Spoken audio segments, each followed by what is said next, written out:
फार अनुभव आहे का तुला या गोष्टींचा? हा ठीक आहे, मला नाही अनुभव, पण माझ्या समोरील समाजाचा अनुभव आहे ना मला. अरे तू, आणि तसंही काय तू मला पटवतेस ते कळतंय मला, सांगू नको. पण हे बघ, फार उशीर करू नकोस, नाहीतर मी गौरीला गौरी वहिनी म्हणून हाक मारायला सुरुवात करेन. गौरी वहिनी हो म्हण ना, मी कुहूला सांगतो जाऊन. का तू कशाला? मीच सांगतो ना आता. थांब. अरे थांब थांब, नका. एवढं काही आत्ता महत्वाचं नाही, ठेवते. पण तू म्हणतोयस ते आलंय माझ्या लक्षात, मी बोलीन तिच्याशी. बरं चल आता ऑफिसला जा, कामाला लाग. मी जरा एका ठिकाणी जाऊन येतो. एका ठिकाणी म्हणजे कुठे रे? अरे जरा एक काम आहे, तेवढं करून येतो, महत्वाचं. नाही नाही नाही नाही, अलीकडे ना तू बऱ्याच गोष्टी लपवायला लागलास माझ्यापासून. हे असं न सांगता कुठेही जातोस, ते मध्ये अंबरनाथला गेला होतास तसं.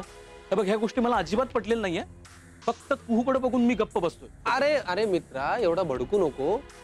मी कुहूलाच भेटायला चाललो. मग ठीक आहे, जा ना. काय तू कुहूला भेटायला चाललायस? हो. अरे मग माझ्यापासून लपवण्याची गोष्ट आहे? काय यार तू, जा जा, मस्तपैकी एन्जॉय कर. कसं आहे, लग्न झाल्यावर तुझ्या जबाबदाऱ्या वाढणार आहेत ना, खूप काम करावं लागणार आहे तुला. कोकिळेला हाय सांग माझा, कुहू वहिनीला हाय सांग माझा. तू आता कामाला निघतोस? काय रे, कुहूला भेटायला चाललायस ना? मग जरा हास. अरे हसत जा. तू निघतोस? ठीक आहे.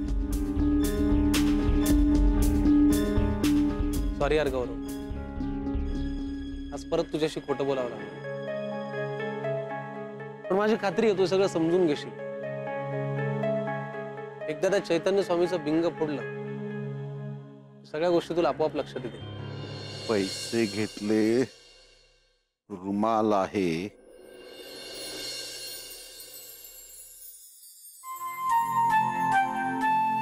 छत्री घ्यावी का नको? पण केदार म्हणाला रिक्षावाल्याला तुम्ही पत्ता सांगितला तर तो डायरेक्ट सेंटरवरती सोडेल, तिकडनं पुढे केदारच नेणार आहे. म्हणजे छत्री.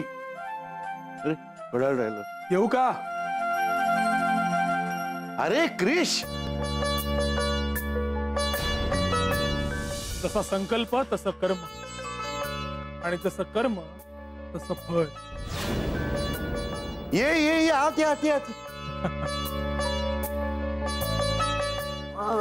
ताई ती भाजी बघ ना प्लीज. अगं बघ. काय अरे म्हणते? तुला आमच्या घराचे दरवाजे उघडच आहे. पण काय रे, दरवाजा तर बंद होता, तू आत कसा आलास? ते जाऊ द्या, तुम्ही चाललात कुठे? हा निघालो होतो, पण आता तुला बघितलं आणि जाऊ नये असं वाटायला लागलंय. वा वा. हा कोण आहे आणि हा इथे?